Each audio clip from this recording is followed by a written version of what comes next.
दोस्तों, इस नए वीडियो में आप सभी का स्वागत है। तो आज की इस वीडियो में हम लोग बात करने वाले हैं 8085 माइक्रो प्रोसेसर के D multiplexing of address and data bus.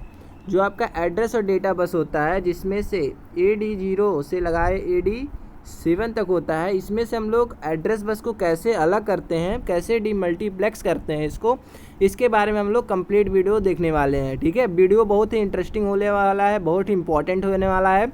तो वीडियो को कंप्लीट देखिएगा, पूरा देखिए, तभी आपको सारी चीज़ें कंफर्म हो पाएंगी, क्लियर हो पाएंगी।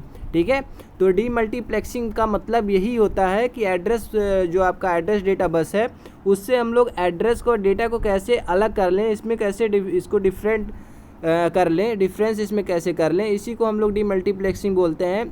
तो हम लोग समझेंगे सबसे पहले कि मशीन साइकिल्स में क्या होता है। सबसे पहले आपका फैच होगा, फिर आपका डिकोड होगा, फिर आपका एग्जीक्यूट होगा। ठीक है, कोई भी आपका जो इंस्ट्रक्शन साइकिल है उसमें आपको देखने का फैच ऑपरेशन, फिर आपका डिकोड मिलेगा, फिर आपका एग्जीक्यूट मिलेगा। ठीक है, इसी तरह से मशीन साइकिल्स भी होता है। मशीन साइकिल्स क्या होता है? Received data micro processor to IO memory devices. जो भी आपका आईओ डिवाइसेस या मेमोरी है, जो आपका आईओ डिवाइसेस या मेमोरी है, उससे जो माइक्रो प्रोसेसर होता है डेटा को कैसे रिसीव करता है, डेटा को रिसीव जो करता है, इसी को क्या बोलते हैं? इसी में मशीन साइकिल्स बोलते हैं, या फिर टी स्टेट भी बोलते हैं, ट्रांजिशन स्टेट भी बोलते हैं। ठीक है, तो जो आपका एड्रेस डेटा बस होता है AD0 से AD7 तक होता है। इसमें क्या होता है? बोथ कैरी होता है, एड्रेस और डेटा दोनों इसमें कैरी होता है। ठीक है, इसको हम लोग को अलग करना है। इसमें से आपका A0 से लगाए A7, ठीक है, इसको अलग कर लेना है। और जो आपका एड्रेस बस होता है, जो MSB पार्ट होता है, A8 से लगाए A15, ठीक है, और इन दोनों को कंबाइन किया जाता है। कैसे?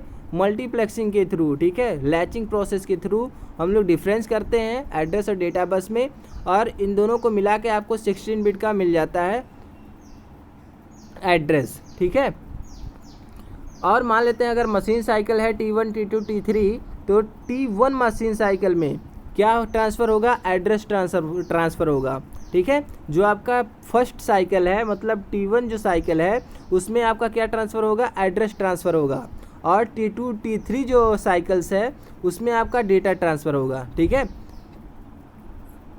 इस तरह से अगर है, ठीक है, बना के थोड़ा सा दिखाते हैं इस तरह से। तो यहाँ से जो आपका फर्स्ट आपका साइकिल है, ठीक है, यहाँ से पहले एड्रेस से ट्रांसफ़र होगा, फिर उसके बाद T2, T3 में क्या होगा? डेटा ट्रांसफ़र होगा। ठीक है, लैचिंग प्रोसेस के थ्रू ही हम लोग एड्रेस और डेटा में क्या करते हैं? डिफरेंस करते हैं। लैचिंग प्रोसेस का यूज़ करके ही हम लोग डिफरेंस करते हैं कि इसमें एड्रेस और डेटा बस में। इसमें हम लोग एक IC का यूज़ करते हैं 74LS373, ठीक है, 74LS373 ICs का यूज़ करते हैं। इसके बारे में आपको बहुत अच्छे से क्लियर हो जाएगा कैसे काम करता है, लेकिन इस IC को आपको अभी याद रखना है कि आपकी जो डीमल्टीप्लेक्सिंग होती है, जो एड्रेस और डेटा बस है, उससे आपका एड्रेस को अलग करने के लिए हम लोग एक IC का यूज़ करते हैं, जिसका नाम है 74LS373, 74LS373। ठीक है, चलिए इसका फिगर देखते हैं कैसे काम करता है। इसका फिगर देखते हैं, एक सेकेंड, यहाँ पे देखिए, आपको फिगर अच्छे से दिखाई दे रहा होगा, इसलिए मैंने छोटा कर दिया इसको। चलिए यहाँ पे देखिए, ये क्या है? आपका माइक्रो प्रोसेसर है, 8085 माइक्रो प्रोसेसर। ठीक है, यहाँ पे जो हम लोग IC यूज़ कर रहे हैं, इसी का यूज़ करके हम लोग एड्रेस बस को और डेटा बस को अलग कर लेंगे। ठीक है, जो आपका कंबाइंड होता है एड्रेस और डेटा बस, वहाँ से हम लोग एड्रेस बस को क्या कर लेंगे? कंबाइंड जो होता है उसको डिफरेंट कर लेंगे, उससे अलग कर लेंगे। ठीक है, तो यहाँ पे IC जो है 74LS373 हम लोग IC का यूज़ करते हैं। ठीक है, और यहाँ का जो आउटपुट होगा, वहाँ से हम लोग को लोअर ऑर्डर एड्रेस मिल जाता है, जो A0 से लगाए A7 तक होता है। ठीक है, A7 है, A0 से लगाए A7 तक हम लोग को लोअर ऑर्डर एड्रेस इसके आउटपुट पे मिल जाता है, जो IC है। ठीक है, अब आती है वैल्यू, जब आपकी ALE की वैल्यू 1 होगी और जब ALE की वैल्यू जीरो होगी, क्योंकि जो एल पिन होता है इसका यूज यहीं पे किया जाता है, एड्रेस लैच इनेबल। ठीक है, एड्रेस लैच इनेबल कब हम लोग को डेटा भेजना है, एड्रेस बस जो आपका होता है उसके थ्रू कब हम लोग को डेटा भेजना है, कब आपका एड्रेस भेजना है, कौन डिसाइड करता है, एल पिन जो होता है वो डिसाइड करता है। जब एल की वैल्यू क्या होगी, 1 होगी। ठीक है, जब एल की वैल्यू क्या होगी, 1 होगी, तो यहाँ से क्या होगा, एक कैसे काम करेगा, एड्रेस बस के थ्रू काम करेगा, यहाँ से एड्रेस को ट्रांसफ़र करेगा। ठीक है, जो कि आपका हायर आर्डर जो एड्रेस होता है A8 से लगाए A15 तक। ठीक है, जब ALE की वैल्यू क्या होगी, 1 होगी, तब यहाँ पे क्या ट्रांसफ़र होगा, हायर जो आपका ऑर्डर जो एड्रेस है वो ट्रांसफ़र होगा। यहीं पे जब ALE की वैल्यू क्या होगी, 0 होगी, तो आपकी डेटा ट्रांसफ़र होगी D0 से D7 का। ठीक है, तो इस तरह से इसका फिगर होता है जो एड्रेस लैच इनेबल है।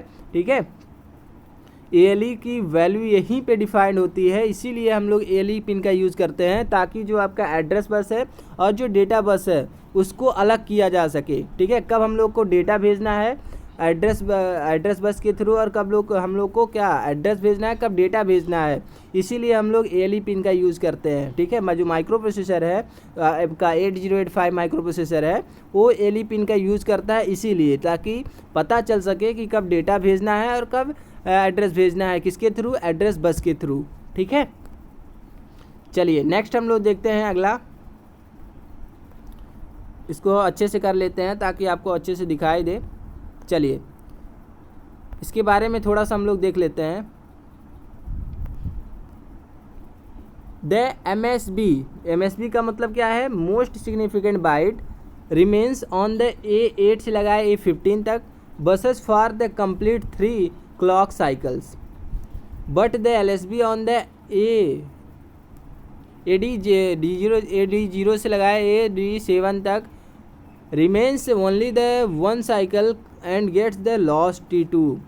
क्या होता है कि जो आपका A8 से लगाए A15 होता है, मतलब जो आपका मोस्ट सिग्निफिकेंट बाइट होता है वो तीनों क्लॉक साइकिल में आपकी मिलती है, T1 हुआ, T2 हुआ, T3 हुआ, इन तीनों क्लॉक साइकिल में आपको देखने को मिलेगा जो आपका हायर आर्डर आपका जो है। ठीक है, या फिर मोस्ट सिग्निफिकेंट जो बाइट है। और यहाँ पे जो लोअर आर्डर एड्रेस है जो आपका AD0 से लगाए AD7 तक है, ये क्या होता है कि फर्स्ट साइकिल में ही यहाँ पे हम लोग को मिल जाता है, इसके बाद क्या होता है, लॉस्ट हो जाता है।